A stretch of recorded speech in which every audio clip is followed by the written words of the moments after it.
There once was a person named Giving, and Giving gave way too much because they loved people deeply, but nobody treated them as such. Giving started to feel empty.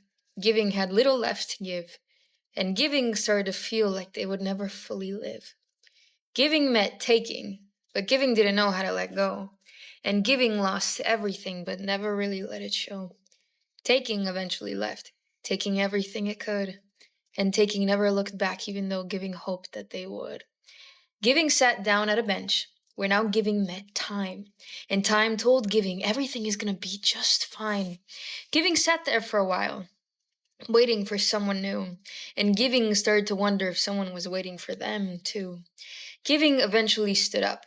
They walked around the block where Giving saw somebody who was sitting next to a clock.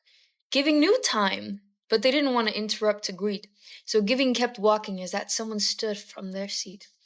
Giving wondered about them, but Giving was afraid, because Giving had always given, but that love had never stayed.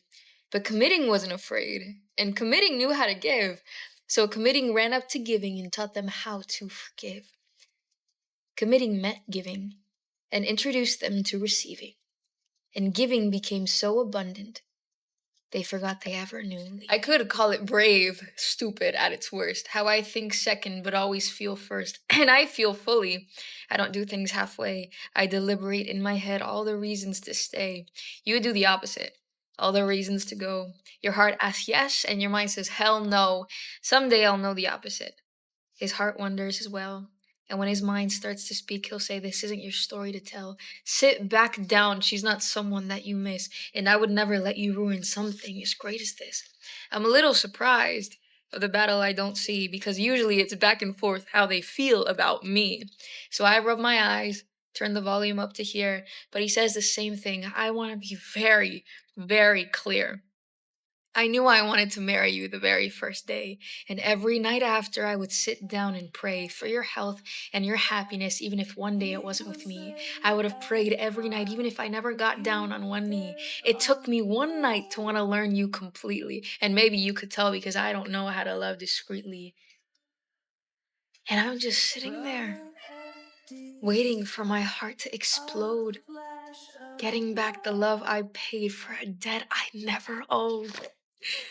I wanted to be like the girls in books. And in a way, I guess I already was. We all have so much in common, and I guess that's just because things don't always go as planned. Maybe we've been a little hurt, learned to bury all our feelings like our minds are made of dirt. But what I admire most is the little things between. They sudden new love interest in the main character in the scene. He buys a record player to play their soundtrack, packs chocolate granola bars he doesn't eat, sorts through a bag of potato chips for her favorites, and watches her play cello from a Carnegie Hall seat. He falls in love with her because of her laugh, and getting on that flight makes him feel cut in half.